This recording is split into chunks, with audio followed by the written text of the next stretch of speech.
Bonjour et bienvenue sur le compte du Crous Aix-Marseille-Avignon. Tu as envie de savoir comment trier et recycler tes déchets au sein du Crous? Alors cette vidéo, réalisée dans le cadre de la semaine Agir Ensemble, est pour toi. Aujourd'hui, je vais te présenter le poids des déchets sur l'économie, les différentes formes des déchets, le parcours du recyclage et surtout comment trier et recycler tes déchets au sein du Crous. Avant de commencer, sache que je suis en direct dans les commentaires, donc n'hésite pas si tu as des questions ou des remarques et j'y répondrai avec plaisir. Sache aussi qu'il y a une vidéo chaque jour cette semaine sur le thème de la lutte contre les déchets dus à l'alimentaire. Voici le planning et si ça t'intéresse, n'hésite pas à t'abonner à la chaîne. En plus, pour t'accompagner au mieux dans cette démarche, le Crous te propose de gagner chaque jour 5 gourdes. Le principe du jeu est simple, je te poserai une question à la fin de chaque vidéo et les 5 premiers ou premières qui écriront la bonne réponse dans les commentaires gagneront une gourde. Bonne chance à tous! À la fin de cette vidéo, tu seras capable de trier et recycler tes déchets au sein de ta résidence universitaire. Alors commençons par le poids des déchets sur l'économie. En 2017, la France a produit 326 millions de tonnes de déchets, soit 4,9 tonnes par habitant. En fait, cela correspond aux déchets ménagers, aux déchets des entreprises et de la construction. Cela permet de se rendre compte de l'énormité du poids des déchets. Mais nous, on va rester sur les déchets ménagers pour bien comprendre les impacts de notre consommation sur la production de déchets. En moyenne, chaque Français produit 590 kg de déchets par an, dont 365 kg partent dans nos poubelles et conteneurs de tri, et 225 kg terminent en déchetterie. C'est 2 fois plus qu'il y a 40 ans. En supprimant les emballages, on pourrait baisser de 40% le volume de notre poubelle au niveau du tri sélectif, car actuellement nous produisons 47 kg de déchets liés aux emballages et au papier, et 29 kg de déchets liés au verre. En plus, nous sommes taxés sur nos déchets, soit via la taxe d'enlèvement des ordures ménagères, soit en payant la redevance ou le budget général. Et en moyenne, le coût du ramassage par habitant est de 117 € l'année en France. Toutefois, le coût du traitement des ordures ménagères est plus élevé que celui des emballages recyclables.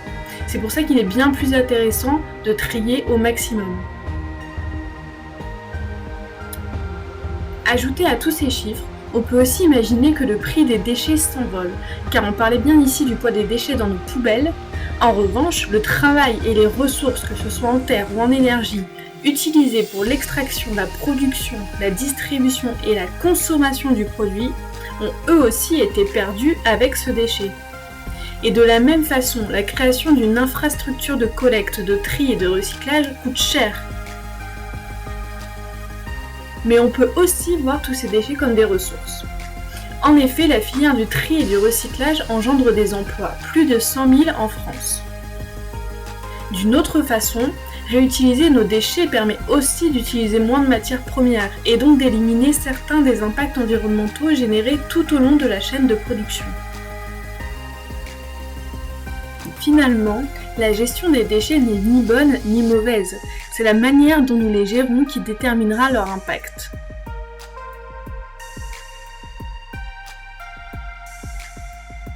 On va maintenant parler des différentes formes de déchets. Donc déjà, on va parler des déchets ménagers.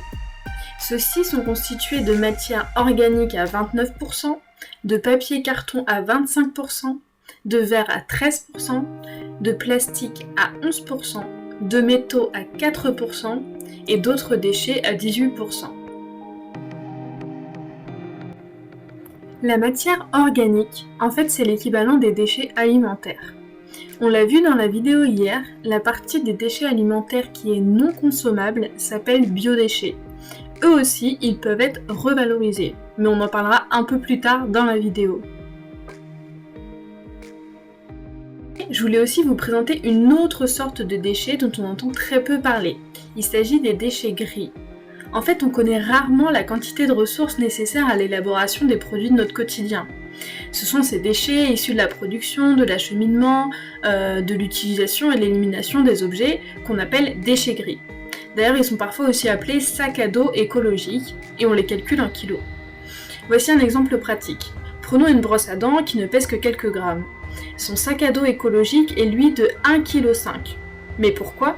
Parce qu'on calcule tous les déchets non visibles, le prélèvement du pétrole, sa transformation en plastique, la fabrication de la brosse à dents et son acheminement.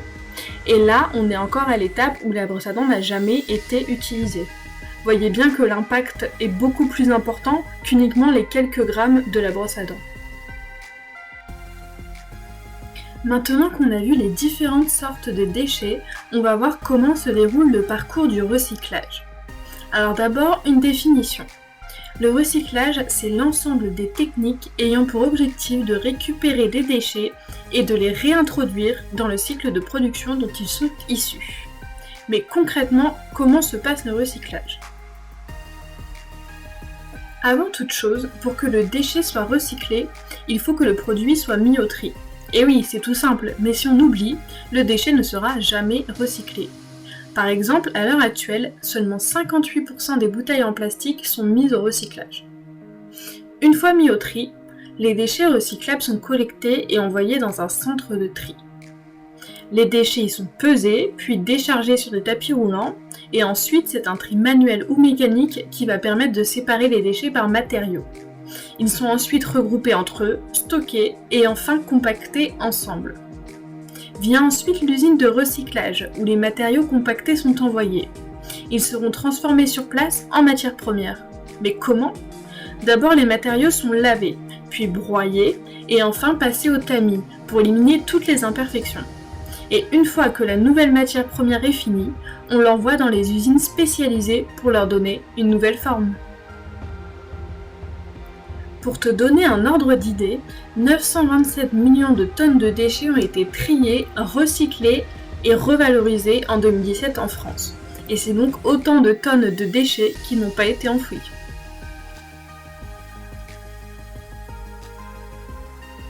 Mais du coup, est-ce que tu sais quelles matières premières sont économisées à chaque fois ? Pour les bouteilles et les flacons en plastique, c'est le pétrole. Pour les papiers, cartons et briques alimentaires, c'est du bois. Pour les canettes, les boîtes de conserve, les bombes aérosols, que ce soit en acier ou en aluminium, c'est du fer et de la bauxite. Et pour les bouteilles, les bocaux et les pots en verre, c'est du sable silicieux. Mais parlons maintenant plus spécifiquement des différences de recyclage. On va commencer par le plastique. Alors, il y a deux grandes sortes de plastique. Les bouteilles en plastique transparentes, comme les bouteilles d'eau par exemple, sont en polyéthylène terephthalate. On va résumer en PET. À la fin du parcours de recyclage, les paillettes de PET sont transformées par des sociétés spécialisées soit en nouvelles bouteilles, soit en fibres polyester, notamment pour la fabrication de tissus, soit en watts pour rembourrer notamment les couettes et les oreillers. D'un autre côté, on a les flacons et bouteilles en plastique opaques, comme les bidons de lessive ou les bouteilles de lait. Alors, ils sont eux en polyéthylène haute densité, qu'on résume en PEHD. À la fin de leur parcours de recyclage, les granulés de PEHD sont ensuite transformés par des sociétés spécialisées, soit en nouveaux flacons et bouteilles, soit en tubes, canalisations, voire même en sièges auto. Je pense que tu commences à le percevoir, les idées pour recycler les déchets ne manquent pas. Passons maintenant au recyclage du papier, du carton et des briques alimentaires. La fin de leur parcours de recyclage diffère un peu. En fait, au lieu d'être transformés en paillettes, ils seront brassés dans une cuve remplie d'eau, ce qui permet de séparer les fibres de cellulose des autres matériaux. Ils seront ensuite tamisés, ce qui à la fin aura la forme d'une pâte. Et cette pâte, une fois étalée et séchée, elle sera mise en bobine. Et du coup, les bobines seront transformées par des sociétés spécialisées, soit en cahiers, livres, journaux, magazines, si ces bobines sont issues du broyage des papiers, soit en carton, cartonnettes, si elles sont issues du broyage des cartons, soit en papier toilette, tapisserie et serviettes en papier, si elles sont issues du broyage des briques alimentaires. On va voir maintenant comment se passe le parcours du recyclage du verre qui lui est tout à fait différent. En fait, les emballages en verre sont d'abord triés manuellement pour retirer tous les objets qui ne sont pas en verre. C'est ensuite un tri mécanique qui éliminera les capsules, les bouchons et les papiers qui étaient sur le verre. Une fois qu'il ne reste vraiment plus que du verre, il est broyé puis fondu dans un four, ce qui donnera à la fin une pâte. Et c'est cette pâte qui passera ensuite dans un moule où elle sera soufflée puis refroidie. Et la pâte de verre, elle pourra être transformée en bouteilles, en bocaux, en flacons ou en pots. A noter aussi que le verre il se recycle à l'infini, car à partir d'une vieille bouteille fondue, on en refait une neuve. Passons maintenant au recyclage de l'acier et de l'aluminium. En fait, les canettes ou les boîtes de conserve, elles doivent d'abord être broyées, puis ensuite elles vont passer dans un four mais à basse température, pour éliminer toutes les impuretés comme la laque, le vernis, les étiquettes, etc. Ensuite, elles sont fondues dans des fours, puis une fois fondues, étirées sur une table. Du coup, l'acier, il sera sous forme de plaques, de bobines ou de fils, tandis que l'aluminium sera lui sous forme de plaques ou de lingots. L'acier il pourrait être transformé en boîte de conserve, en canette, voire même en appareil ménager, alors que l'aluminium sera lui transformé soit aussi en boîte de conserve, soit en papier aluminium, en barquette, voire même en fenêtre. A savoir qu'à l'heure actuelle, le recyclage approvisionne 67% de l'industrie papetière, 49% de la sidérurgie et 56% de l'industrie du verre. En fait, c'est 23 millions de tonnes de CO2 qui sont évitées par le recyclage. L'impact est donc énorme. Maintenant qu'on a vu le parcours du recyclage, on va voir comment concrètement trier et recycler tes déchets au sein de ta résidence universitaire. Avant toute chose, si tu as un doute, demande-nous. Ou alors tu seras obligé de le mettre dans la poubelle d'ordures ménagères parce qu'en fait un mauvais tri, ça va faire envoyer tout le reste du bac de tri à l'incinération ou à l'enfouissement. Ce serait vraiment dommage. Je vais commencer par vous présenter les différents logos pour y voir plus clair. Alors celui-ci, le premier avec deux flèches, une verte et une blanche entrelacées. Alors ce symbole, il porte très souvent à confusion. En fait, il signifie uniquement que le fabricant participe au financement du système de gestion des déchets d'emballage. Cela ne veut absolument pas dire que cet emballage est recyclable. Ce logo, encore une fois, ne signifie pas que ce produit est recyclable. Par contre, il incite au tri. Ce logo, enfin, signifie que le produit est récupérable. Vous pouvez donc le mettre à recycler. Sache avant toute chose que les consignes de tri varient selon les localités. Donc regarde bien sur le site de ta commune ou de la métropole pour avoir les informations réelles. On va commencer par les colonnes vertes qui, elles, doivent contenir le verre, que ce soit des bouteilles ou des bocaux.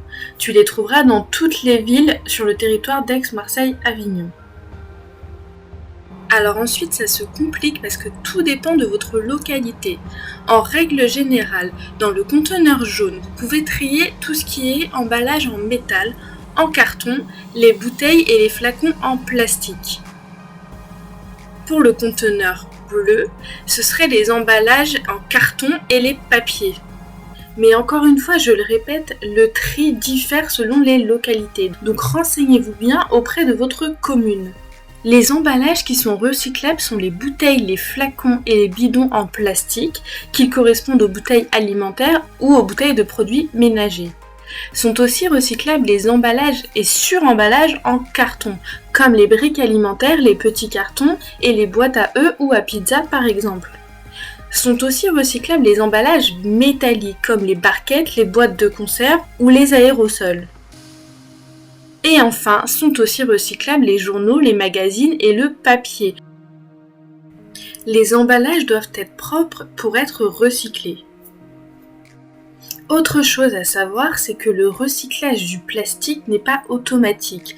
En fait, c'est assez coûteux, donc tous les plastiques ne peuvent pas être recyclés à cause de questions financières. Les deux plastiques qui sont toujours recyclés correspondent au PET et PEHD vus précédemment. Pour les reconnaître, il te suffit de regarder au fond de tes bouteilles ou de tes flacons en plastique et tu verras ce triangle avec un numéro à l'intérieur. Pour le PET, il s'agit du numéro 1 et pour le PEHD, il s'agit du numéro 2. Donc ces deux-là, vous êtes sûr de pouvoir les mettre au recyclage. Pour les autres, demandez à votre commune pour être bien sûr. Une autre manière de trier et recycler tes déchets, c'est d'utiliser le compost. Mais attention, uniquement les biodéchets vont au compost. Mais déjà, est-ce que tu sais à quoi sert un composteur ? En fait, il sert à valoriser les déchets qui sont dits verts. Donc tu déposeras au compost tes déchets alimentaires et au fil du temps, ce compost se transformera en engrais pour les plantes. Mais attention, parfois certains aliments ne sont pas autorisés dans certains composts. Donc il faut bien se renseigner avant. Mais où trouver un composteur ? En fait, il y en a déjà dans certains des jardins partagés de tes résidences universitaires sur le territoire d'Aix-Marseille-Avignon. Donc renseigne-toi à l'accueil de ta résidence pour demander plus d'informations s'il en existe un. S'il n'y en a pas, tu as tout à fait la possibilité de rejoindre des composteurs collectifs qui seraient par exemple dans ton quartier. Alors pour ce faire, adresse-toi à ta commune. Il te suffit de demander plus d'informations et ils te renverront vers les composteurs qui sont déjà existants. Tu es maintenant capable de reconnaître le poids des déchets sur l'économie. Tu es aussi capable de différencier les formes de déchets. Tu as compris le parcours du recyclage des principaux déchets et surtout, tu es maintenant en mesure de trier et recycler tes déchets au sein de ta résidence universitaire. Comme promis, voici donc la question du jour. Peux-tu me dire quels sont les 2 types de plastique que tu es sûr de pouvoir recycler et quels sont leurs numéros si jamais tu ne te souviens pas de leur nom ? Je répète, peux-tu me dire quels sont les 2 types de plastique que tu es sûr de pouvoir recycler et quels sont leurs chiffres correspondants si tu ne te souviens pas de leur nom ? Je contacterai directement les gagnants par message, mais pour finir, un grand merci à toi d'avoir regardé cette vidéo. Surtout n'hésite pas à mettre en pratique l'ensemble du tri et si tu as des questions ou des remarques, écris-les-moi en commentaire. Bonne journée à tous et à demain pour une vidéo sur le thème « Faire ses courses sans engendrer de déchets ». À demain!